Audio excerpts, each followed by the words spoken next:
My amplified unit, how you doing, huh?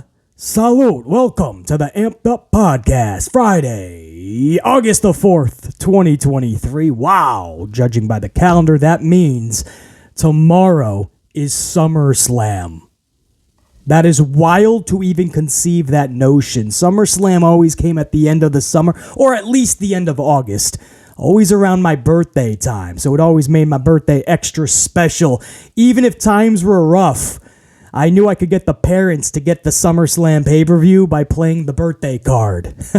In a lot of years, that was basically the present that I received from my parents. But hey, it's exactly what I wanted, SummerSlam. As time went on, the last several years, I noticed it's been creeping up in the calendar year. Last year, I think, end of July. This year, now, August the 5th.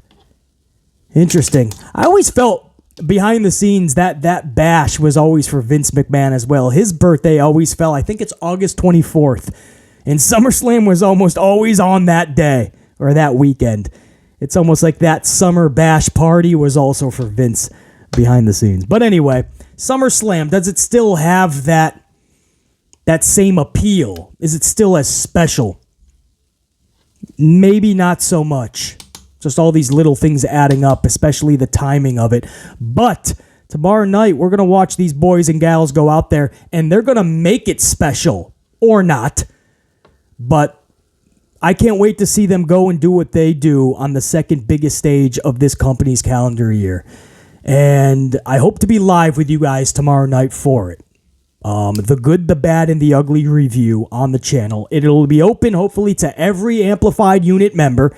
The live stream will be open for everybody, but only the gold card members, my channel members, only they'll be able to chat. I believe that is going to be channel member chat only as a show of appreciation to my Amplified Unit channel members.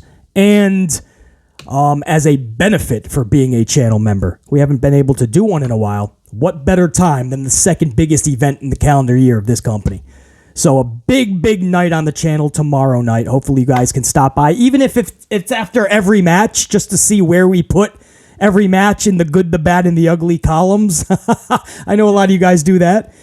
Or if you just want alternative commentary away from Michael Cole and the gang, stop on by. We'll be covering the entire event. It's an event tomorrow night that is still in flux card-wise.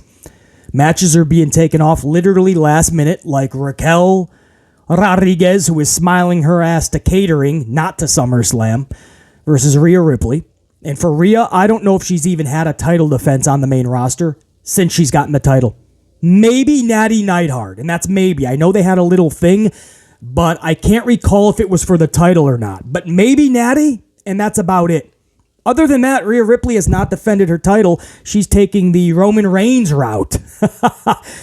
And it doesn't matter. The title match, kaput anyway. It's off.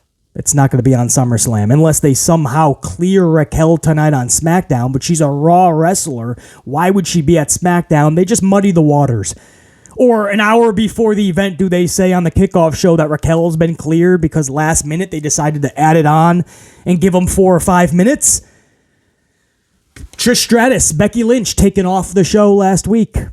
Now, whether you like the Trish Stratus, Becky Lynch feud and storyline, or you want to see the match or not, it's kind of irrelevant. The point that it's been in the making for months, and you don't even do it justice by letting it culminate at your big event, SummerSlam. That's a slap in the face to people like Becky Lynch, who have taken a back seat for the Charlie Flairs yet again, so that Rhea Ripley can hold the title and literally just hold it, not defend it. For the Raquels to come out of nowhere and get title matches.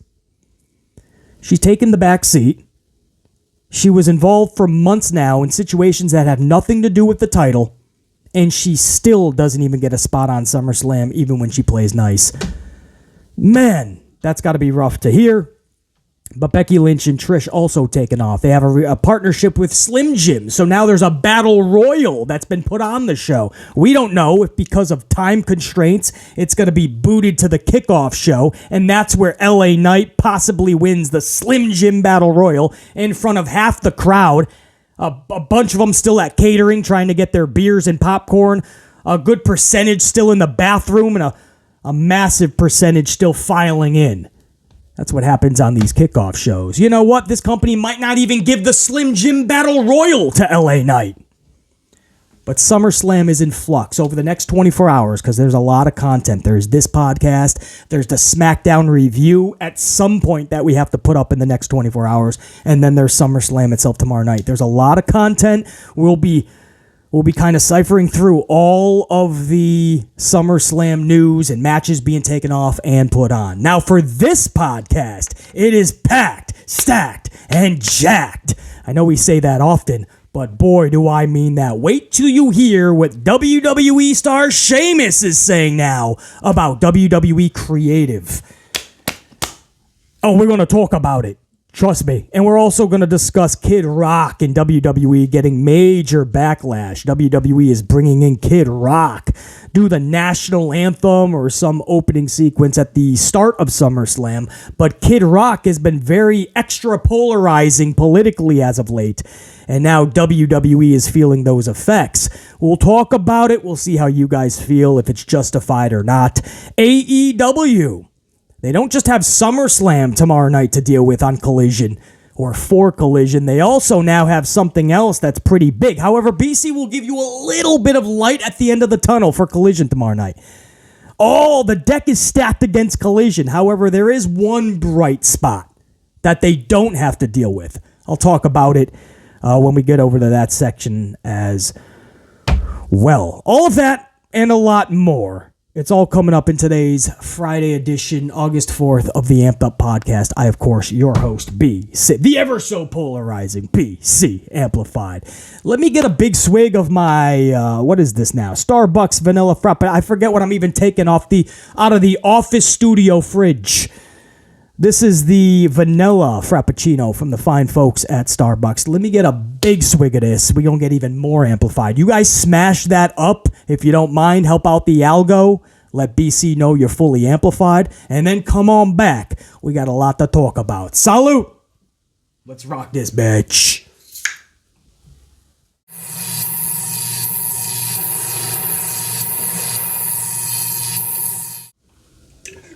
And we're going to start right from the jump with one of the bigger stories, Sheamus. He has slammed WWE Creative in the past, but his latest quote is next level, clearly frustrated and clearly no longer giving any Fs.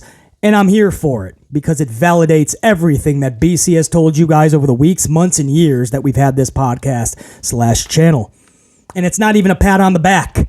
It's not even, I was right. No, I wouldn't have said it if there wasn't truth in it. The wrestlers themselves just end up confirming it. What happens is they reach a boiling point of frustration that they tell you exactly how it is behind the scenes in that company.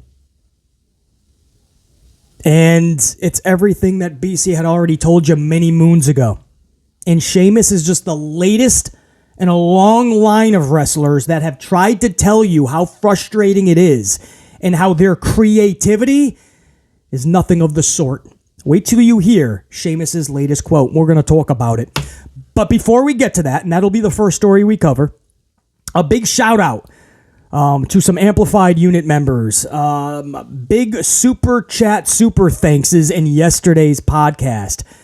I can't, for some reason, some issues with the platform, so I can't get the comments up, but I do have the individuals: WWE AEW Marvel Fan, Fleck Guapo, PB Silly Pride, and Stegmeister, all throwing coffees at the channel in yesterday's podcast via the super thanks down below. Much appreciation, much love, much respect back to you guys. I think you're all gold members, I believe. I think they were all gold members, so they're already showing the highest level of appreciation and support to the channel. They just chucked extra coffee. So I got it, guys. For some reason, the platform, like usual, actually, is just a little bit of a mess. But I'm glad I at least am able to give you guys the proper shout out. WWE AEW Marvel Fan, Fleck Guapo, Stegmeister, PB Silly Pride. I appreciate the coffees. It's appreciated. It's never needed. The fact that you guys just show up, smash that up, and show that type of support, bro, that's next level. So I appreciate you guys big time, man. That's how I want to start this podcast off. Now let's get to what you guys came here for. Sheamus. Well, hopefully other stories as well. But this is a quote. Now, let me set this up the right way, because last month, Sheamus already told you that a quote, to leave him off of Money in the Bank in London, in the UK, is insane booking. That was his word. His wording, guys. It's insane to think that he was left off of, and then he said some more things about his frustration as well, but that was the one that caught all the headlines. So he's no stranger as of late to telling you how he feels about booking and creative in WWE, especially his. Now this is recent. All right, lost the quote for a second. I got it. This is a quote from Sheamus. I'm not upset about that at all. And this was in reference to the match he had with Gunther, Clash at the Castle. I felt that was great. It was just the type of character that Sheamus is. All fists and elbows. He said, what I was upset about and what really bothered me was the creative after that. I came out of that with so much organic momentum. And it was just wasted. It didn't go anywhere. It was a dead end, just like with WrestleMania. Drew went away because he was injured. But I was ready to go, and then just nothing. There was no avenues and nowhere to go, and that is frustrating. I then did War Games, the War Games thing after the Clash, but that was shit. That's how I felt, though others might have felt differently. There's a lot to unpack there. What I was upset about and what really bothered me was the creative. After that match with Gunther, and you guys remember, we did the good, the bad, and the ugly review, the whole community talking about Gunther and Sheamus and how badass that was. And what have they did with Sheamus? What did they do with Sheamus ever since? Nothing. They didn't capitalize. It's what this company does. It wasn't in their plans for that to get as big as it was perceived to be afterwards. They thought, okay, they would make everybody hoo and ha for a good 5, 10, 15 minutes, and everybody would shut up about it and go along with who they're pushing, right? Austin Theory, it's Charlie Flair, everybody. Why are you still talking about Sheamus? But that's not what happened. Everybody was talking about how damn good that was. This is the time now to do something with another big run with Sheamus. And no, it fell to the wayside. Sheamus is just another guy on the roster now. That's how it feels. And he knows it. And he says, that's what I was upset about. What really bothered me was the creative after that match. I came out of that, Sheamus says, and I quote, with so much organic momentum, and it was just wasted. It didn't go anywhere. It was a dead end. Just like after Mania when Drew went away, and I was still ready to go, and they still had nothing for me. There was no avenues. There was nowhere to go, he said. And that's frustrating. They had nothing for Sheamus. That's what he's telling you. There was not one avenue. There was no way to go. Guy was probably finding out what he was going to do that night he showed up to SmackDown every Friday, which means no long-term planning. And you're shocked that they had nothing for Cody Rhodes after the Brock Lesnar feud? Of course, they'll think of something last second. He'll probably be feuding with Judgment Day all through the holidays. Problem with that is we've already seen Cody Rhodes versus Damian Priest, Finn Balor, and Dominic Mysterio all within the last 60 days. The Balor match might have been April, May. Dominic was just at the Money in the Bank pay-per-view, and Damian Priest was a month ago on Monday Night Raw, June 24th, I believe. I think that's the exact date. So you're now just going to try to run it back with a bigger, deeper story that's going to last 4 or 5 months? That's what this company does. I came out of that with so much organic momentum and it was just wasted. Does that sound familiar? WrestleMania, LA Knight being chanted louder than anybody, that name, and he wasn't even on the card. They couldn't even call an audible for 5 minutes. Do you know how much filler was on that show? They called no audible to even put LA Knight on a show that is 2 nights in the making. Not 1 night. 2 nights. You couldn't fit LA Knight on that show. And then they left him off every pay-per-view after that. They finally put him on Money in the Bank because it's a match with 6 other dudes. You might as well, and we'll still have him lose. And that's what they did. They left him off Madison Square Garden SmackDown. They finally put him on TV when it was on FS1. You know, half the viewers that usually watch Fox watched FS1. It was a little bit more of an uptick than FS1 usually gets, but it still split half the audience that didn't get to see LA Knight. So that's what I mean when I say you're not even cooling LA Knight down. You're just shutting him down. And then the big thing they actually put him on SummerSlam, we think, could possibly be on the kickoff show. But they put him in a Slim Jim Battle Royal. It's almost like they're trying to just fuck with him, trying to make fun of him, trying to poke at him. You'd almost want to not be in the Slim Jim Battle Royal because it's such a circus, such a joke. A guy who looked in the camera like LA Knight and said, I'm going to win Money in the Bank and get that briefcase and get the title, and he just loses. A guy who says, I'm going to win this Fatal 4-Way and go on to SummerSlam to win the United States Championship.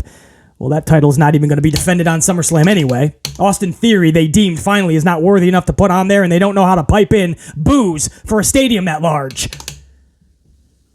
But he didn't get the job done anyway. He couldn't even get past the first round. Just win the Fatal 4-Way, then you get to the next round, and then you have a chance at the U.S. title. No, everything LA Knight tells you he's going to do, he fails. And then they announce a Slim Jim Battle Royal, and LA Knight walks up to Pierce and says, put me in there, man. I know I can win this. That's how you book somebody who is lightning white hot organically with all that momentum. Sound familiar? Sheamus, and I quote, I came out of that Gunther match at the Clash with so much organic momentum, and it was wasted. They had no avenues, and they had nowhere to go for him. It's a quote, no avenues, nowhere to go. It was a dead end. These are quotes.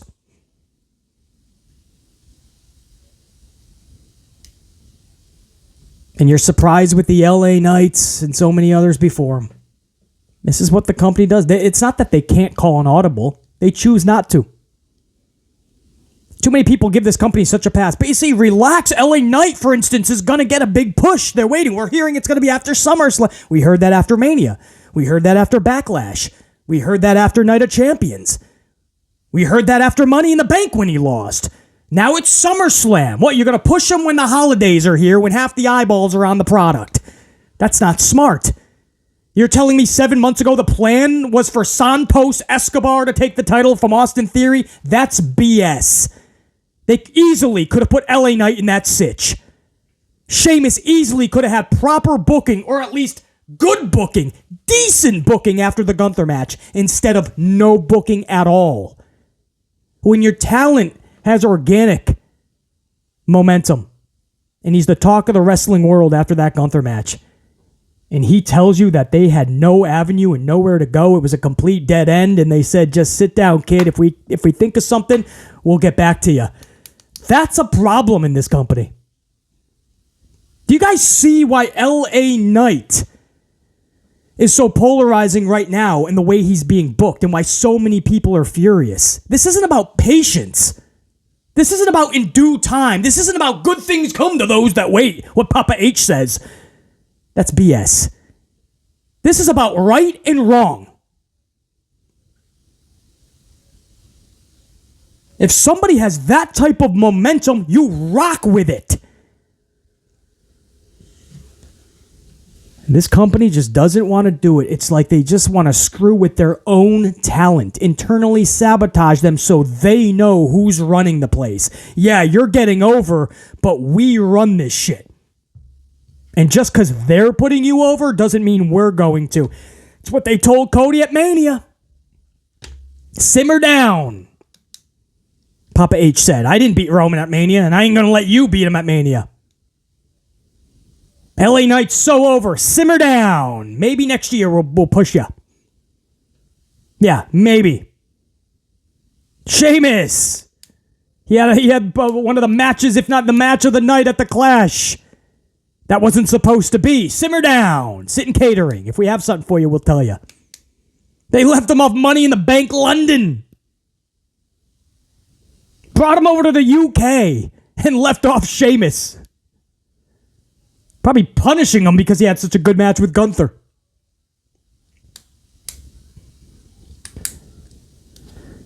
These comments, man. It absolutely... It's one of those... It's one of those situations where a wrestler speaks out and it totally just... It validates everything I tell you guys. Everything I tell you is always truthful. It's coming from the most honest imaginable place. Because we have real discussions here that are going to hopefully help the characters, help the individuals, help the storylines, help the matches, help the company, and help all of us have more fun watching this. These are the discussions we have. So when the wrestlers finally come out and they say exactly what BC has been telling you for weeks, months, and years, no, we're not shocked, and it's not a time to pat ourselves on the back because we were right. It's the time to get to business. Now that we know this, now that we know your talent is still frustrated, let's fix it. Right? I don't need to hear, oh, BC, you were right, good job. No, I know I am. That's why I have a successful podcast. That's why the wrestlers will end up one way or the other, sooner rather than later. So we can create change sooner rather than later, but eventually they end up confirming everything I tell you. It's because that's the situation in the climate backstage at WWE. And we're trying to fix it so we could be a better wrestling world. Make pro wrestling great again is the mission statement. Make pro wrestling great again. Can't do that if nobody's being honest. Sheamus might catch some heat for this like he did the last time he spoke up about creative. He might get punished for this. He might get put into the corner. Might get no allowance for a month. Who knows? But unless they speak out like that, you can't create the real change that's necessary to make WWE conduct their business in a much more fruitful way for the characters, the individuals, the product itself, and all of us, the fans.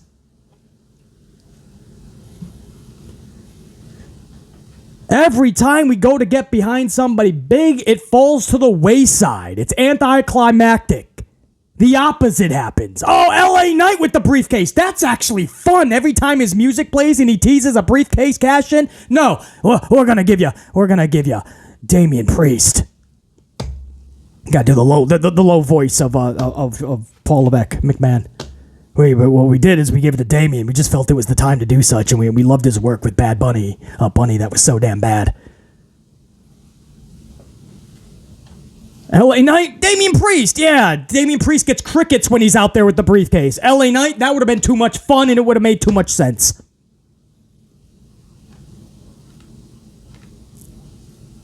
Cody Rhodes wins the championship. Lightning in a bottle. The moment, the atmosphere. Oh, pro wrestling, man. We are so ready for this moment. What do?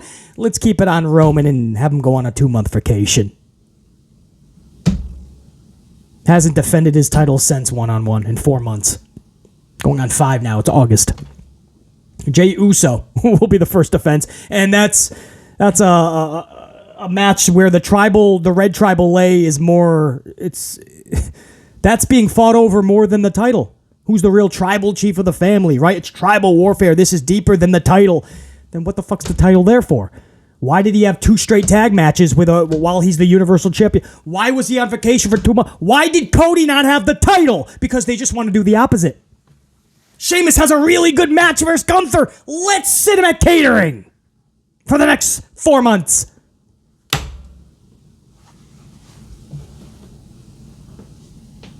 You can feel it, man. It's Asuka's time at Mania. Man, even the crowd in attendance, face, heel, it doesn't matter. We're ready for Asuka to have her first WrestleMania victory ever with that championship, this new Kana character, her old school Kana character, a little bit at play.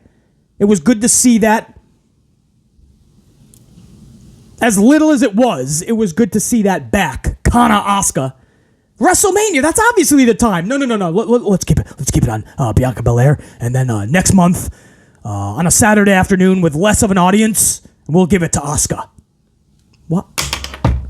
Just give it to Asuka. Why do you gotta wait a month to dick it around and make it a lesser moment? This is what the company does. Guys, I could do for a whole hour more, another whole podcast. I can tell you about how this company will do the opposite of what we all know should be happening.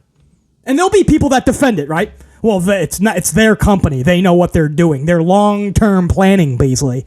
Yeah, Sheamus is telling you BS. Sheamus is telling you you're wrong. I'm going to believe Sheamus. And I'm going to believe my own reporting. Absolutely. Ass backwards, this company. And that's what frustrates us, because we love this company, or at least we want to anyway. It's what we all fell in love with. WWF/E.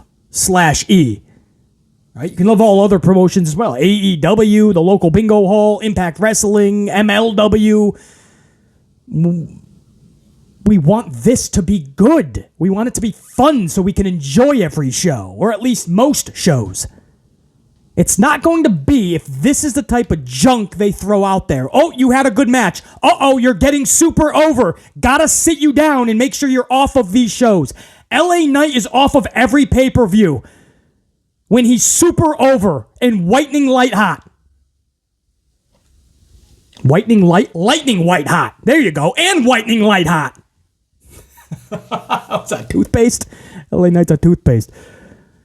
LA Knight will keep him off the show. Sheamus just got really over again with Gunther, man. Instead of capitalizing, let's keep him off the pay-per-views, even in the UK. Makes no fucking sense. Makes no sense. Oh, man. To hear these wrestlers have to come out and say things like that, that's sad, man. That sucks that they have to feel that way. That they're so just backed into a corner backstage.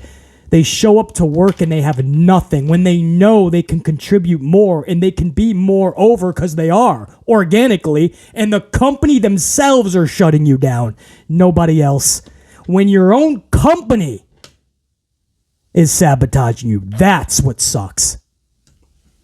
I got to give a salute over to Sheamus, man, for having the balls. They're not in Stephanie's purse. Having the balls to say that and say, hey, might get some punishment. Might be some backlash and repercussions. Fuck it. Let's rock amplified style. Salute to Sheamus. Let's take the cap off, BC. How about that?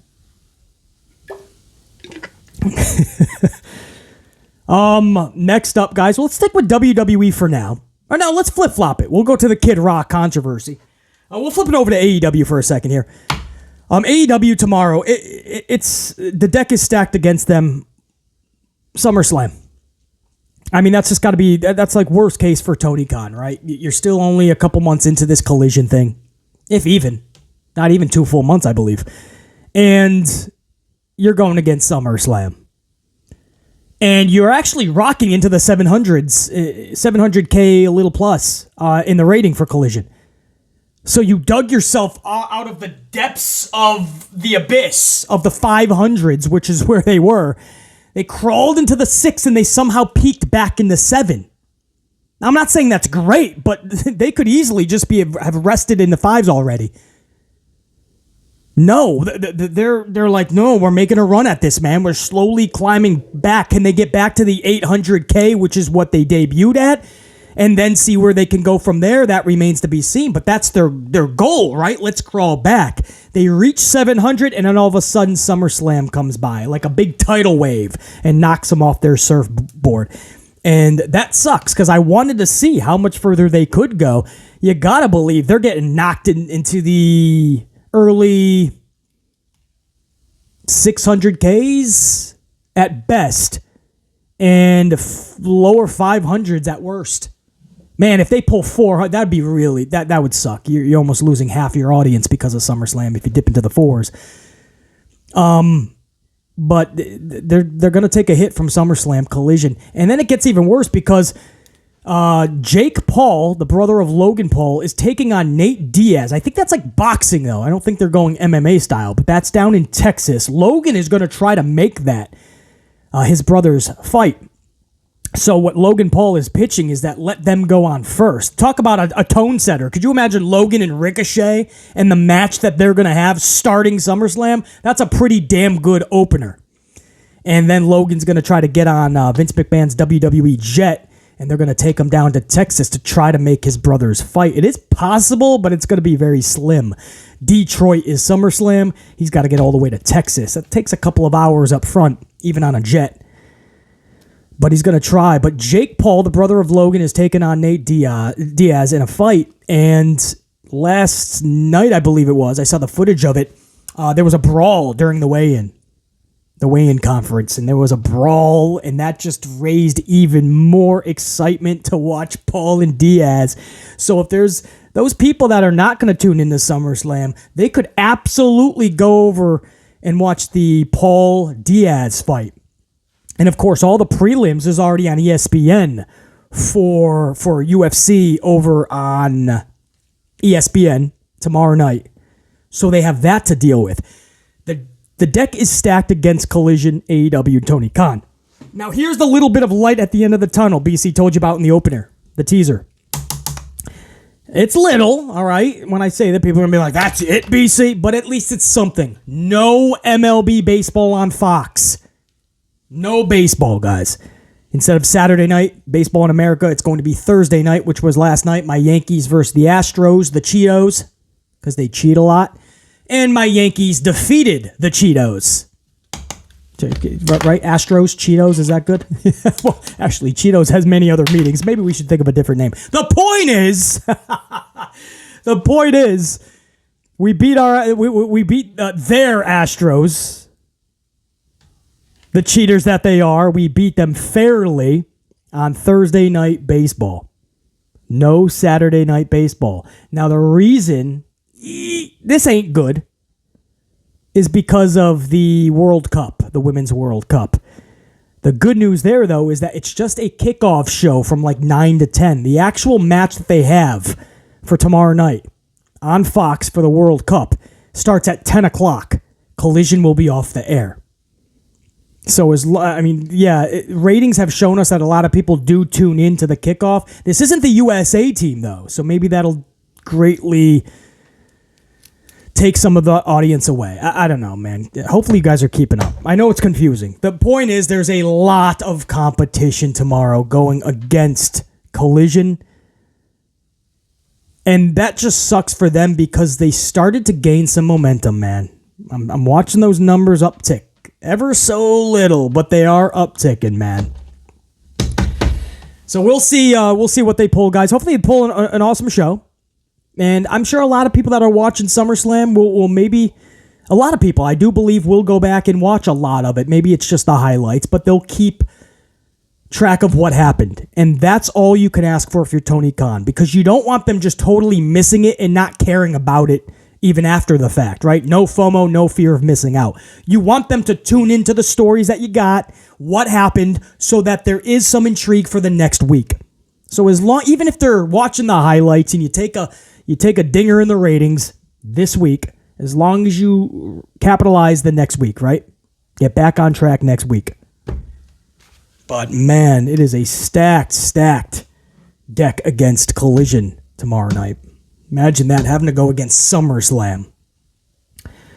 Speaking of ratings and stuff, this is. I just want to give you guys a quick little peek at how narratives are spun in the IWC with the media, pro wrestling media. I'm going to give you guys one of the popular dirt sheets.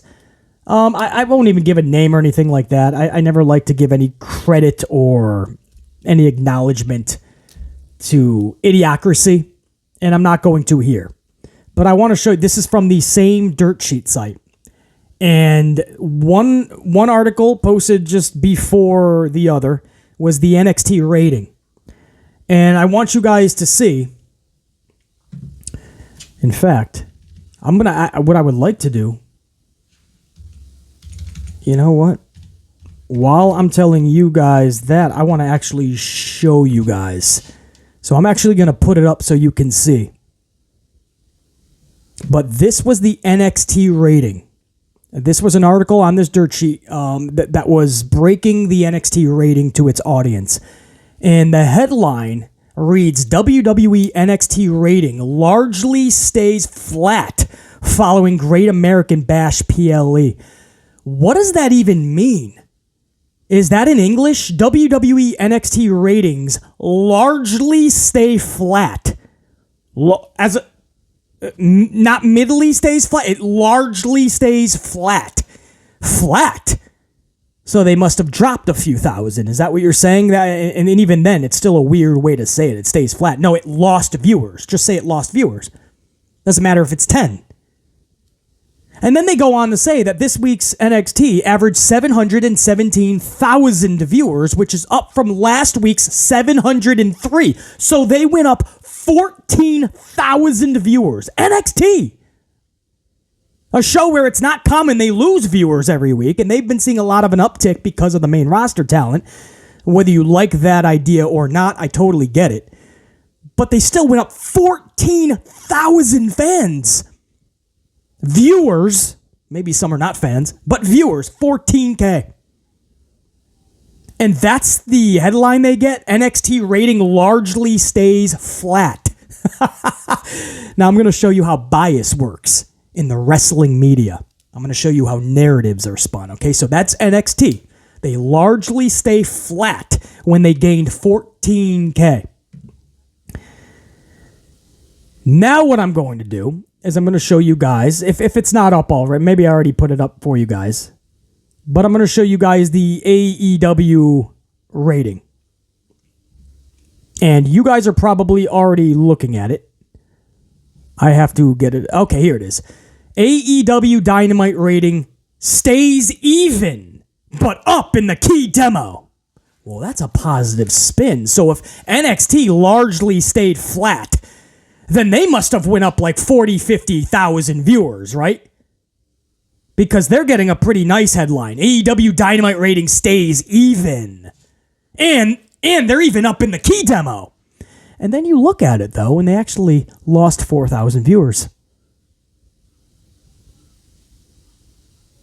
They lost 4,000 viewers. AEW averaged an audience of 894,000 viewers, which is down from the 898 last week.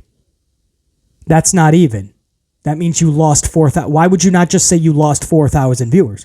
The show, AEW Dynamite loses 4,000 viewers. Or AEW loses some viewers, but gains in the key demo. This week's edition of Dynamite dropped just 4,000 in the overall viewer. Just is how it reads, guys. This is actually the article. This week's edition of Dynamite dropped by just 4,000. Tell me you're... Tell me you're biased without actually telling me you're biased. Tell me you're not. Tell me you're spinning a narrative without actually telling me you're spinning a narrative. Dynamite dropped just 4,000 this week, guys, and the 18 to 49 demo was up 6%. Meanwhile, NXT's rating, which went up 14,000 viewers, they largely stayed flat. And they only gained 14,000. Wow. I bring that up, guys. You know, of course, we want everybody to succeed. AEW going into All In and All Out, man. We want the best. BC's going to cover, hopefully, All In extensively. NXT, as much as we're not too happy with all the main roster things and Dominic getting a championship that's supposed to be for NXT, yeah, we're not happy about a lot of it. But we want everybody to succeed. But this is when you have tribalism. This is how you have fans bickering and arguing with one another, not being able to hear truth about the company that they wave the flag for. This is how you do it. You create a narrative. And you make one thing sound like it's all hunky-dory while the other one is horrible, but the other one actually went up. The other one actually went down. You know, these are funny narratives, man. AEW Dynamite rating stays even. NXT's rating largely flat. What? They went up. The even one went down. That's not even. I tell you, man. And this is anyway. You scratch your head on it. You gotta laugh a little, and you're quite. It's sad that there's actually stupid people like that on planet Earth. Moving on, guys. Let's go to a bigger story here. Kid Rock will be performing, opening, I believe, like National Anthem or God Bless America, something like that. Probably will perform there as well. But he will be performing at SummerSlam. Now, this has raised a big controversy for WWE. A lot of people, there's a lot of backlash. A lot of people now claiming they are boycotting SummerSlam unless they remove Kid Rock. For those that don't know, and I'm not going into the specifics here, I'm just not going to give you guys too much details. It's political, and we're not playing that game. But Bud Light started all this. Bud Light did a promotion with I don't even know the kid's name. What is it? Dylan Mulvaney. They did a promotion with this kid, and he's tied in with the LGBTQRSVP, whatever letters they add in. I don't know. Every week there's a new letter. I really don't know, guys. All kidding aside, I don't know. He's tied in with them. I don't know what this kid is. I don't know if he's a man, a woman, or if he was something and then he turned into I don't know.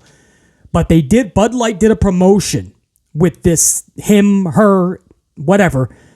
And Kid Rock, a lot of people did not like the promotion that Bud Light did with him. Her. I'm not doing the pronoun thing right now, guys.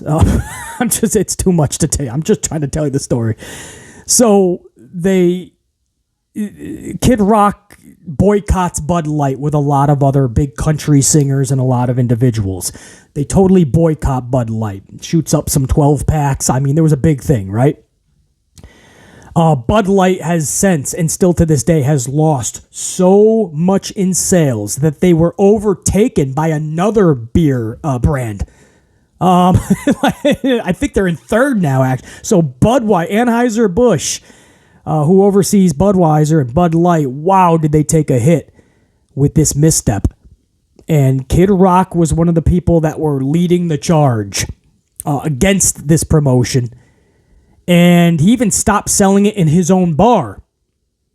Now, funny enough, since we've heard that he has started to sell Bud Light once again in his bar. So I don't know if something was worked out between them. But something was not worked out between Rock and those that he opposes and the ones that oppose him. That's not been worked out. Because Kid Rock is now scheduled to perform at SummerSlam. And because of all of this backlash from this weird promotional thing with Mulvaney and Bud Light, the controversy is at a fever pitch just 24 hours before the event. I don't believe that Vinnie Mac or Paul Levesque McMahon or even Nicholas Khan will pull Kid Rock from this show. I do believe Endeavor would if it got too hot in the kitchen. I don't think it's at that point. I'm just telling you guys, don't be shocked if at the last minute, like tomorrow morning, you hear that Rock has been pulled. And that would not be a VKM or even an HHH decision or even Nick Khan. I do believe that would be Endeavor and Ari, their CEO, which now owns 51% of WWE or is in that role to do such. And they have a lot to say. Even before the final I's have been dotted and the final T's have been crossed. Ari and Endeavor are, make no mistake about it, already running WWE. So if they think it's too much, they'll pull it. If you're wondering my thoughts on it, guys, this is all just horse shit. He's a performer. There's times you're going to have to leave your political bullshit to the side, and the dude's going to perform. He's from Detroit. This is who this company decided to hire. You can watch it or not. You can boycott it. That's fine. But he's most likely going to perform. If you're going to cry about it, then that's what's going to happen. I don't see him not performing. So that's my thought on it. I don't have any... I don't know the whole story anyway as far as the Mulvaney Bud Light thing, and I don't want to know it. It just sounds like the exact things I don't want to fill my day with. I always say, like, my hobby time is right here, right? My free time is my hobby time, and that's this channel with you guys. And that's it. Try to make pro wrestling better again. Have some fun, some laughs, drop some truth, entertain you guys. That's it. If I ever spend a moment reading something like this Bud Light Mulvaney shit, then I really have to reassess my life. Because I will never spend an ounce with trash like that. I mean, this is so stupid. All of it. And everybody picking their little political sides. This dude was hired to sing songs. That's it. You don't like it? That's it. I don't know. Don't watch it, or don't watch that specific part of it, right? As wrestling fans that don't like the product, that's what we've been told for years. If you don't like it, don't watch it. Well, this is one of those times that has never been more true. If you don't like Kid Rock, boycott the entire show then. I don't know what to tell you. Hit them where it hurts the most, their wallet, I guess. And when they see SummerSlam didn't turn a big revenue, maybe it's because they saw people didn't want to listen to Kid Rock. However, I will tell you this. Bud Light will tell you that Kid Rock audience is massive. That side of the fence, man, when they decide to boycott, that lost them millions and millions, and it'll be in the billions when all is said and done. So, I don't know. I'm just letting you guys know. Kid Rock scheduled to perform. It's a big story because of the controversy as of late. And now, to add on to that story, the controversy has now hit a point where Kid Rock could be pulled from the show. Could be. I don't expect it to happen, but he could be. Because it's 2023. Boycott! I don't like it. I'm offended. I don't know, man. What a weird situation. For sure. With that said, guys, I think, man, we have to somehow fit in the SmackDown review within the next 24 hours. And then, of course, tomorrow night, I would love to be live with you guys for SummerSlam, a live edition of the good, the bad, and the ugly. But I'll figure out how to put all that content out within the next 24 hours. That's for me to try to fill in the gaps. For now, you guys just down your beverages and get ready to have a rockin' weekend, man. That includes SummerSlam. Hopefully it's a good event. Until next time, and there will be a next time. Top Guy, I'm out, amped up with BC. Thanks for joining BC, saying check you. Peace!